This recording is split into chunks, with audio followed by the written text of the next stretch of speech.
生日那天，满心期待男孩会送上礼物，结果整整一天，他什么都没说。他是不是忘了？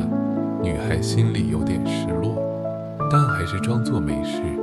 直到晚上，她回到家，在门口发现了一盒巧克力，上面贴着一张小纸条：对不起，这一天没能陪你，但我知道你最喜欢这个牌子的巧克力，生日快乐。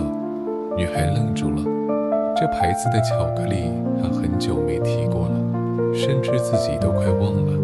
可男孩却记得。